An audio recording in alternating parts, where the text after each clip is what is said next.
சோழன் கடைசி வரைக்கும் இப்படித்தான் கனவு கண்டுட்டு இருக்க போறாரு அப்படின்னு நினைக்கிறவங்க மறக்காம கமெண்ட்ல சொல்லுங்க. நிலா வந்து ஆஃபீஸ்ல சோழன வந்து கூப்பிடுறாங்க. "நீங்க வந்து என்னைய பிக்கப் பண்ணிட்டு போங்க" அப்படின்னு சொல்லிட்டு கூப்பிடுறாங்க. அப்போ ராகவ் வந்து ஆஃபீஸ்ல சொல்லுவாங்க, நான் வந்து இன்னைக்கு உங்கள ட்ராப் பண்றேன். ஏற்கனவே நம்ம ஒரு பெரிய ப்ராஜெக்ட் பண்றோம்னு சொல்லியிருந்தோம்ல, அதுக்கு போய் பார்க்க வேண்டியது இருக்கு" அப்படின்ற மாரி சொல்றாங்க. "ஐயய்யோ! அப்படியா? எனக்கு இன்னொரு வேலை இருக்கே" அப்படின்ற மாரி சொல்றாங்க. "இல்ல நிலா ஒண்ணும் பிரச்சனை இல்ல. அப்போ நீங்க அந்த வேலைய வேணா முடிச்சுட்டு வாங்க. வாங்க நம்ம 2 பேரும் சேர்ந்து கூட போவோம். அந்த வேலைய கூட முடிச்சுட்டு வந்துரலாம்." அப்படின்ற மாரி சொல்றாங்க. "இல்ல அது பர்சனலா ஒரு வேலை இருக்குது. நான் போயிட்டு வரேன். வேணா நாளைக்கு பகல்ல பார்ப்போமே. ஆஃபீஸ் ஹவர்ஸ்ல போய் பார்க்கறது தானே நல்லாருக்கும்." அப்படின்ற மாரி சொல்றாங்க. "அப்படியா? சரி வாங்க நான் உங்கள வீட்ல ட்ராப் பண்ணிர்றேன். இத பத்தின டீட்டெயில்ஸ்லாம் நான் சொல்றேன்." அப்படின்ற மாரி சொல்றாங்க. "இல்லையே நான் சோழன வந்து பிக்கப் பண்றதுக்கு வர சொல்லிட்டேனே." அப்படின்னு சொல்லி சொல்றாங்க. ராகுவுக்கு வந்து பயங்கரமா கடுப்பாகுது. "என்ன இவன் கசின் தானே சொன்னாங்க. ஓவரா நிலா கிட்ட இவன் வழிஞ்சுகிட்டு இருக்கானே!" அப்படின்னு சொல்லிட்டு அ சோழன வந்து நினைக்கிறாங்க ராகவ். இப்போ சோழன் வந்து வெளியில என்ன பண்ணிட்டுருக்காரு அப்படின்னா, நிலா நம்மள தனியா பேசணும்னு சொல்லி கூப்ட்டுருக்கா. அப்ப அவளோட காதல சொல்ல போறாளோ அப்படின்னு நெனச்சு கனவு கண்டுட்டு இருக்கிறாங்க. நிலா வந்து ராகவ் கிட்ட "சரி நான் போயிட்டு வரேன். சோழன் வெயிட் பண்றாங்கன்னு நெனைக்கிறேன்" அப்படின்னு சொல்லிட்டு வெளியில வந்தாங்க. இவர் கனவு கண்டுட்டு இருக்கிறாரு. "உன்ன என்ன சோழன் நான் அப்பயே வந்துட்டேன். பகல்லயே கனவு கண்டுட்டு நின்னுட்டு இருக்கீங்க" அப்படின்னு சொல்லி சொல்றாங்க. அப்ப சோழன் இருந்துட்டு, "ஐய்யய்யோ! நம்ம கண்டதெல்லாம் கனவா? இப்பதான் நிலா வர்றாங்களா?" அப்படின்னு சொல்லிட்டு, "சரிங்க, சரிங்க. நான் என்னமோ நெனச்சுக்கிட்டு இருந்தேன். சரி வாங்க போவோம்" அப்படின்னு சொல்லிட்டு கூப்ட்டுட்டு போறாங்க. நிலா வந்து சோழன கூட வந்து சேர்ந்து நல்லா ஜாலியா பேசும்போதும், சிரிக்கும்போதும் ராகுவ பார்த்துட்டு பயங்கரமா கடுப்பாகுறாரு. "இல்ல நிலாவ பத்தி நம்ம தெரிஞ்சே ஆகணும். நிலாவோட சொந்த ஊர் எது?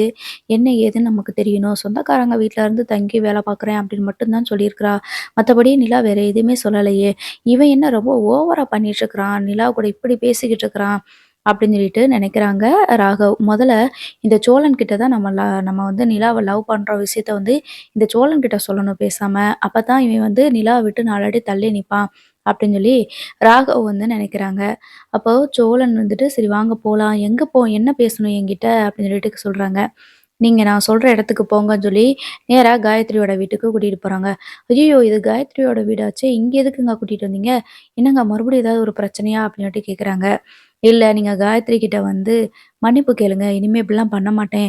எந்த பொண்ணுகிட்டயும் பேச மாட்டேன்." அப்படின்னு சொல்லிட்டு நீங்க மன்னிப்பு கேளுங்க அப்படின்னு சொல்றாங்க. "இல்லங்க நான் காயத்ரி கிட்ட பேசினது தப்புன்னு அன்னைக்கே உணர்ந்துட்டேன். அதுக்கப்புறம் எந்த தப்பும் நான் பண்ணது கிடையாது. யார்கிட்டயும் பேசினது கிடையாது." அப்படின்னு சொல்லி சொல்ல, நிலா இருந்துட்டு, "இன்னைக்கு கார்ல வந்தவங்க கிட்ட நீங்க என்னலாம் பேசுனீங்க? எப்படிலாம் திட்டு வாங்குனீங்க? நானும் கேட்டுட்டு தான் இருந்தேன். ஃபோன கட் பண்ணவே இல்ல நீங்க. மறந்து அப்படியே வச்சுட்டு பேசிக்கிட்டு இருந்தீங்க." அப்படின்னு சொல்லி சொல்றாங்க. உடனே சோழன் இருந்துட்டு, "ஐய்யய்யோ! அத நம்ம கட் பண்ணவே இல்லையா? அப்ப எல்லாத்தையும் கேட்டுட்டாளோ?" அப்படின்னு சொல்லிட்டு நினைக்கிறாங்க. "என்ன எல்லாத்தையும் கேட்டுட்டியான்னு நினைக்கிறீங்களா? எல்லாத்தையும் கேட்டுட்டேன். இப்படியே விட்டா நீங்க திருந்தவே மாட்டீங்க. வாங்க முதல்ல காயத்ரி கிட்ட மன்னிப்பு கேளுங்க. என் கண்ணு முன்னாடி நீங்க மன்னிப்பு கேட்கணும்." அப்படின்னு சொல்லி கூட்டிட்டு போறாங்க. உடனே காயத்ரி கிட்டயும் "சாரிம்மா, உங்ககிட்ட நான் அப்படி பேசுனது தப்பு தான். நான் நிலா கூட கொஞ்சம் சின்ன ஃபைட்டு. அதனால தான் வந்து இந்த மாரி ஆயிருச்சு.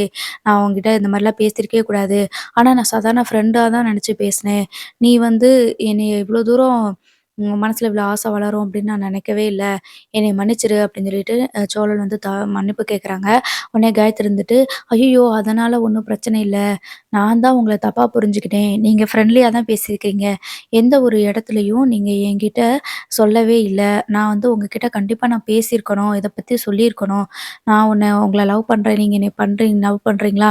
உங்களுக்கு என்னைய பிடிக்குமா? என்ன ஏதுன்னு கேட்டுருக்கணும். நான் வெறுமனே உங்களுக்கு பிடிக்குமான்னு கேட்டதுமே, எல்லாருமே என்ன சொல்லுவாங்க, "உங்கள பிடிக்குமே எனக்கு" அப்படின்னு தான் சொல்லுவாங்க. பிடிக்காதுன்னா சொல்லுவாங்க. நான் அத லவ்வுன்னு நெனச்சுக்கிட்டேன். அதனால நான் தான் தப்பு பண்ணிட்டேன். சாரி என்னைய மன்னிச்சிருங்க அப்படின்ற மாரி சொல்றாங்க. இப்போ சோளம் இருந்துட்டு, "சரி இனிமே நான் இத பத்தி யார்கிட்டயும் எதுவும் பேச மாட்டேன். இதே மாதிரி எந்த பொண்ணுங்க கிட்டயும் நான் ஃப்ரெண்ட்லியா கூட இனிமே பேச மாட்டேன்." அப்படின்னு சொல்லிட்டு நிலா கிட்ட சொல்றாங்க. சொல்லிட்டு சோழன் கிட்ட உடனே காயத்ரி என்ன சொல்றாங்க அப்படின்னா, "கவலைப்படாதீங்க அண்ணா. நிலாவுக்கு அவங்கள நல்லா பார்த்துக்கிறவங்க. நீங்க கவலைப்படாம இருங்க அண்ணா" அப்படின்னு சொல்றாங்க. உடனே சோழனுக்கு அந்தர்பல்ட்டி ஆச்சு. என்னடா இது! நம்மள லவ் பண்றேன்னு சொல்லிட்டு அந்த அழுத பொண்ணு, இப்ப நம்மள அண்ணேன்னு கூப்பிட்டுருச்சே அப்படின்னு சொல்லிட்டு நினைக்கிறாங்க. ஏன்னா அந்த அளவுக்கு தான் காயத்ரிக்கு மெச்சூரிட்டி இருக்கிற மாரி, சின்ன பொண்ணு அப்படின்ற மாதிரி காட்டுறாங்க. நிலா இருந்துட்டு வேகமா வெளியில வராங்க. "என்ன சோழன் என்னாச்சு? என்ன யோசிச்சுட்டு இருக்கீங்க?" அப்படின்னு சொல்லிட்டு கேட்குறாங்க. "இல்ல என்னைய லவ் பண்றேன்னு சொல்லிட்டு இவ்வளோ சீனெல்லாம் பண்ணா, இப்ப திடீர்னு என்னைய அண்ணேன்னு சொல்றா" அப்படின்னு சொல்லி சொல்றாங்க. இதுதான் இந்த காலத்து பொண்ணுங்களோட அ லவ் வேணும் புரியுதா? அப்படின்னு சொல்லிட்டு, இனிமே எந்த பொண்ணுங்ககிட்டயும் நீங்க பேசக்கூடாது அப்படின்னு சொல்லிட்டு கூட்டு போறாங்க. அதுக்கப்புறம் இந்த மாரி சண்டே ஒரு ப்ரோமோ பார்த்தோம் இல்லையா? அந்த இது வருது. அதாவது இனிமே நான் வந்து எந்த பொண்ணுங்ககிட்டயும் பேச மாட்டேன். நான் ரொம்ப ஒழுக்கமா இருப்பேன். அப்படி இப்படின்னு சொல்லிட்டு ப்ராமிஸ்லாம் பண்றாங்க. அப்பத்தான் குடும்பத்தில இருக்கவங்க யாருமே நம்பல. "உன்னையெல்லாம் நாங்க நம்பவே முடியாதுடா" அப்படின்ற மாரி சொல்றாங்க. "ஐயோ! சத்தியமா? நான் உண்மையிலேயே யார்கிட்டயும் பேசவே மாட்டேன். எந்த பொண்ணுங்ககிட்டயும் நான் பேச மாட்டேன்" அப்படின்ற மாதிரி சோழன் சொல்றாங்க.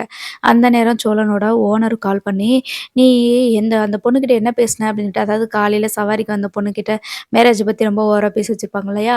அத வச்சு சொல்லுவாங்க. "இன்னைக்கு மட்டும் 2 பேரு 2 பொண்ணுங்க கம்ப்ளைண்ட் பண்ணியிருக்காங்க.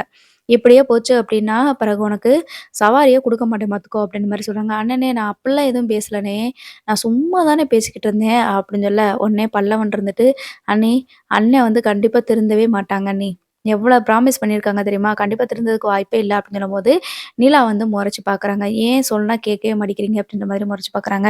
"இல்லங்க, இதெல்லாம் காலையில நடந்ததுங்க. சாயங்காலம் நான் வீட்டுக்கு நம்ம வரும்போது தானங்க உங்ககிட்ட சொன்னேன். இனிமே நான் பேசவே மாட்டேன்னு. இனிமே நான் யார்கிட்டயும் பேச மாட்டேன். என்னைய நம்புங்க" அப்படின்ற மாரி சொல்லிர்றாங்க. ஸோ, அதுக்கப்புறம் பார்த்தீங்கன்னா, மறுநாள் வந்து ராகவ் வந்து நிலா கிட்ட சொல்றாங்க, "இன்னைக்கு வந்து நம்ம அந்த சைட்ட போய் பார்த்துட்டு வந்துடலாமா?" அப்படின்னு சொல்லிட்டு கேட்குறாங்க. "இல்ல ராகவ், இன்னைக்கு எனக்கு இன்னும் ஒரு 2 நாளைக்கு லீவ் வேணும்" அப்படின்னு சொல்லிட்டு நிலா வந்து கேட்குறாங்க. "என்னாச்சு? எதுக்கு லீவு?" அப்படின்னு சொல்லும்போது, "இல்ல என்னோட கசின் சொன்னேன் இல்லையா? பாண்டி அவர் வந்துட்டு மெக்கானிக் ஷாப் வந்து ஓப்பன் பண்றோம். நாங்க அவருக்கு பூஜை இருக்குது வெள்ளிக்கிழமை. அதனால வர முடியாது" அப்படின்னு சொல்லி சொல்ல, உடனே ராகவ் இருந்துட்டு, "என்னாச்சு? அவங்க உங்களுக்கு அப்படி என்ன ரிலேட்டிவ்?" அப்படின்னு சொல்லிட்டு கேட்குறாங்க. "என்னாச்சு ராகவ்? ஏன் இப்படி சொல்றீங்க?" அப்படின்னு சொல்லிட்டு கேட்குறாங்க. "இல்ல, இல்ல நான் தெரியாம தான் கேட்குறேன். அவங்க எந்த வழியில உங்களுக்கு ரிலேட்டிவா இருக்காங்க?" அப்படின்ற மாரி கேட்குறாங்க. "என்னோட கசின் அவ்வளோதான் ராகவ் சொல்ல முடியும்." அப்படின்ற மாரி சொல்லிட்டு, "எனக்கு லீவு நான் வரல." அப்படின்னு மட்டும் சொல்லிட்டு போயிர்றாங்க நிலா. ஒரு மாதிரியா அவங்களுக்கு இன்சல்ட் ஆயிடுச்சு. என்ன எதுக்கு இவன் நம்மளோட ரிலேட்டிவ் பத்திலாம் இவனுக்கு என்ன தேவை? இவன் எதுக்கு இப்படி கேட்குறான்? அப்படின்ற மாரி நெனச்சுட்டு போயிர்றாங்க. இப்ப ராகவ் வந்துட்டு, "என்ன நிலா எப்ப பார்த்தாலும் அந்த குடும்பத்த பத்தியே யோசிச்சுட்டே இருக்கிறாங்க. அவங்க அம்மா, அப்பா பத்தி சொல்ல மாட்டேங்கிறாங்க. பிறந்து வளர்ந்து எதுவுமே சொல்ல மாட்டேங்கிறாங்க. எப்ப பார்த்தாலும் அந்த குடும்பத்துக்கே பண்ணிட்டுருக்காங்க.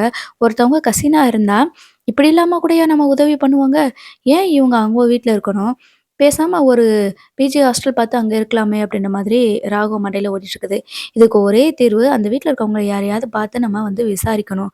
நிலாவ பத்தி பேசணும் அப்படின்ற மாதிரி ராகவ் வந்து நினைக்கிறாங்க. அப்பதான் கரெக்ட்டா இந்த பூஜைக்குரிய திங்ஸ் எல்லாம் வாங்குறதுக்கு பாண்டியும், சோழனும் வெளியில போயிருப்பாங்க. அந்த பூஜைக்கான திங்ஸு அதெல்லாம் வாங்கிட்டு பர்ச்சேஸ் பண்ணிட்டு வரும்போது தான் ராகவ் கார்ல வந்துட்டு ஆப்போசிட்ல வந்து வண்டி நிப்பாட்டிட்டு சோழன் கிட்ட பேசுறாங்க. அ என்னன்னா, "நிலா கிட்ட வந்து நிலா எப்படி உங்களுக்கு சொந்தம்?" அப்படின்னு சொல்லிட்டு கேட்குறாங்க. "ஏன் இப்படி கேட்குறீங்க?" அப்படின்னு சொல்லிட்டு சோழன் கேட்குறாங்க. "இல்ல எப்ப பார்த்தாலும் நிலா உங்க ஃபேமிலி கிட்ட தான் இருக்கிறா. உங்க ஃபேமிலிக்கு மட்டும் தான் ஹெல்ப் பண்றாங்க. ஏன் அவங்க ஒரு பிஜி ஹாஸ்டல் பார்த்து போலாம்ல? எதுக்காக அவங்க உங்க வீட்ல இருக்கிறாங்க? அங்க பொண்ணுங்க கூட இல்ல. இவங்க மட்டும் எதுக்காக இருக்கணும்?" அப்படின்ற மாதிரி கேட்குறாங்க. அப்ப பாண்டி இருந்துட்டு, "அதுல உங்களுக்கு என்னங்க பிரச்சனை இருக்குது?" அப்படின்னு சொல்லிட்டு கேட்குறாங்க. "ஆமா, நிலா அப்படிலாம் கஷ்டப்படும்போது எனக்கு வந்து கவலையா தானே இருக்கும். அந்த வீட்ல எந்த வசதியுமே கிடையாது. அங்க வந்து நிலா தங்கியிருக்கிறது எனக்கு ஏதோ கஷ்டமா இருக்கு, கவலையா இருக்கு. மத்தபடி நிலாவுக்கு வேற ஏதாவது கஷ்டம் இருக்குதா? வேற ஏதாவது பிரச்சனை இருக்கா? அப்படின்னு தெரிஞ்சுக்கிறதுக்காக தான் நான் உங்ககிட்ட கேட்கிறேன்." அப்படின்னு சொல்லும்போது சோழனுக்கு வந்து பயங்கரமா கோவம் வருது. "நிலா கஷ்டப்படுறாங்களா? இல்லையா? இதெல்லாம் கேட்கறதுக்கு நீங்க யாரு? உங்க கம்பெனில வேலை பார்க்காங்க, அவ்வளதானே. அவங்க எப்படி இருந்தா உங்களுக்கு என்ன? எங்க இருந்தா உங்களுக்கு என்ன?" அப்படின்னு சொல்லிட்டு சோழன் கேட்குறாங்க. "நீங்க என்ன இப்படி பேசுறீங்க? இப்படிலாம் பேசாதீங்க. நிலாவ வந்து நான் என் மனசுல வந்து நிலாவ நான் லவ் பண்றேன். நான் அவங்க கூட சேர்ந்து வாழணும்னு நினைக்கிறேன்." அப்படின்னு ராகவ் வந்து சொல்லிர்றாங்க.